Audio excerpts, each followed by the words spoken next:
Hello, dear students. I'm sure you are staying safe, healthy, and happy. I'm back again with another chapter of your Honeysuckle book, Class 6 English, poem number 2.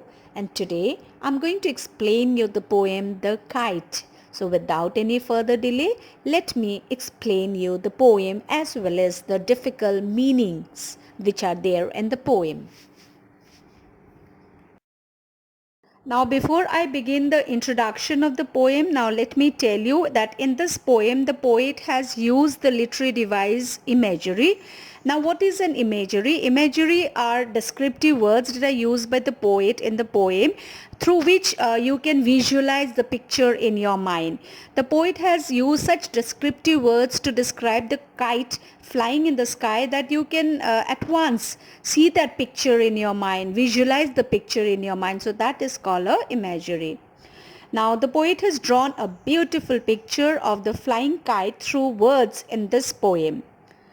Now let me just ask you, and let me also tell you that we all love to see flying kites in the sky, isn't it, dear students? I do love to see, kites flying freely in the open sky. That gives me a lot of pleasure when I see the colorful, the bright and the beautiful kites flying and soaring high up in the sky. But you or me, have we ever noticed how it flies? So through this beautiful word picture of a flying kite, the poet is just persuading the readers to fly one and notice its beautiful moves, the beautiful movement of a kite. And that you can only realize and experience it only when you yourself fly a kite in the sky. Okay. The poet is fascinated by kite flying in the blue sky. It dips and dives. Its tail moves along with it. And when it reaches high, as the ship moves on waves and water, it moves as it goes the wind. As the wind goes, it moves along with the wind, reaching to a certain height. After that, what happens to the kite? It falls back again. The wind is the driving force of a kite. When the string of a kite gets loose, it needs to be rolled back again so that it can fly again in the sky. The happiness of watching a kite flying in the sky and also yourself flying it, okay, trying to fly a kite in the sky has no limits. When a new kite is fluttering in the sky, it gives us immense joy to see the wonder of nature, the wonder of color, and the joy and happiness knows no bound. It's an unbearable sight for a kite lover to see the kite in tatters. The sound of flapping of the kite on the top of a tree is very disheartening.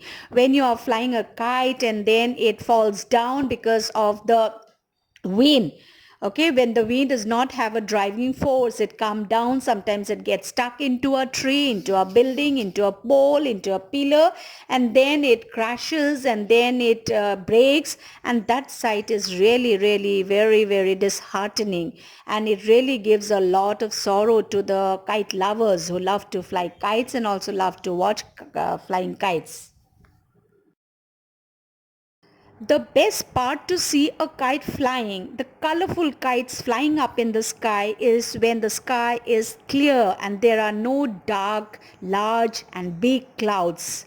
Okay, then a kite looks very bright in a sunny, in a clear and a bright sky.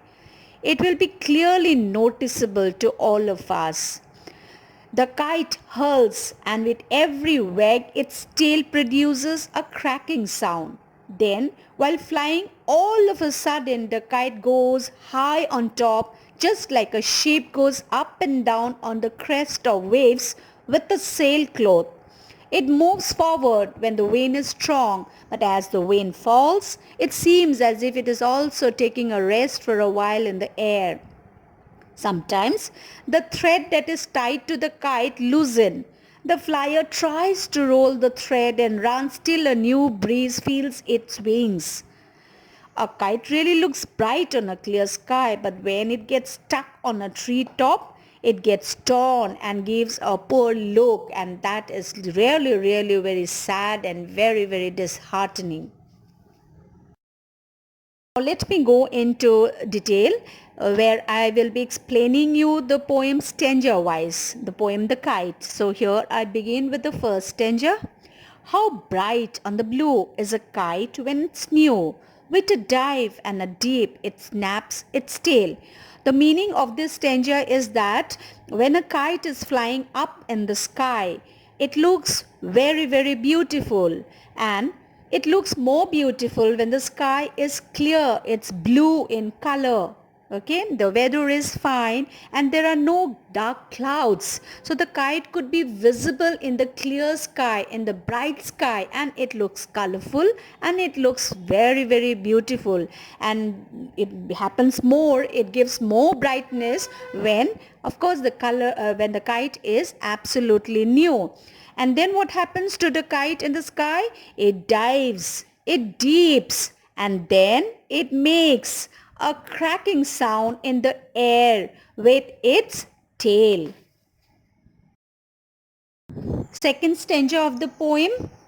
Then soars like a ship with only a sail, as over tides of wind it rides, climbs to the crest of a gust and pulls, then seems to rest as wind falls.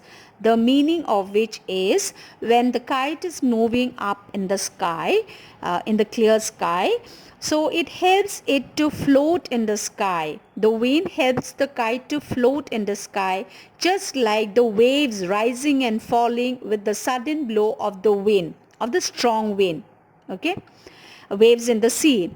The kite goes up to the highest point in the sky in a wavy manner, the way a ship moves on the ocean, okay, along with the waves.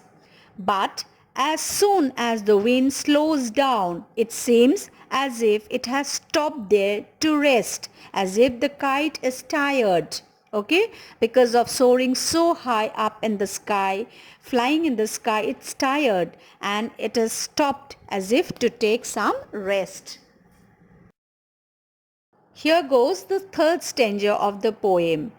When string goes slack, you wind it back and run until a new breeze blows and its wings fill and up it goes.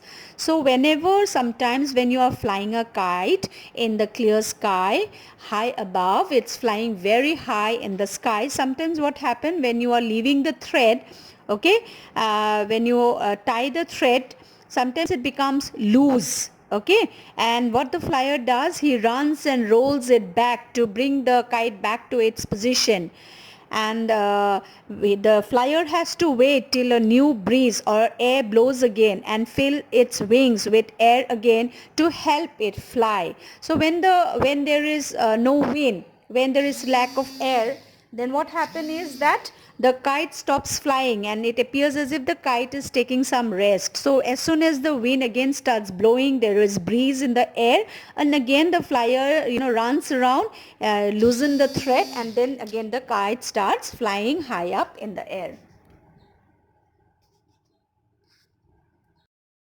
Now the summary of this stanza is that sometimes when the kite gets struck on a tree top, it gets torn and gives a poor worn out look, which is not liked by anyone. We definitely not like to see a kite getting torn, okay, breaking, getting stuck up.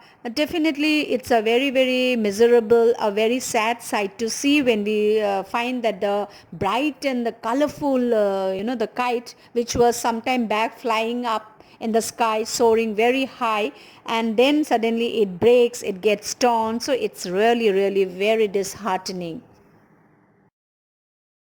With this we come to the end of the poem, and I'm sure the ones who have not experienced or who haven't tried yet to fly a kite, please do so, because that's a very a memorable and an extraordinary experience you will experience once you fly a kite. But be careful, when you're flying a kite, you get so lost in leaving the string that is tied to that whatever you are tying the thread to, So be careful, because sometimes what happens, you get so engrossed in flying a kite that you do not realize that you are at the edge of some building, or you may trip, you may fall down. So you have to take care of that, along with the fun and the enjoyment and the beauty of seeing a flight, kite flying high in the sky. You must also have to be little careful, okay, so that you don't fall down and you don't injure yourself. So try this experience of flying a kite. Of course, you have to start it, or you have to try it when there is a lot of breeze in the air, in the sky, and the sky is clear. Okay, so that's all for today, and all the best to the new flyers who will experience it, who will try to fly a kite. Thank you.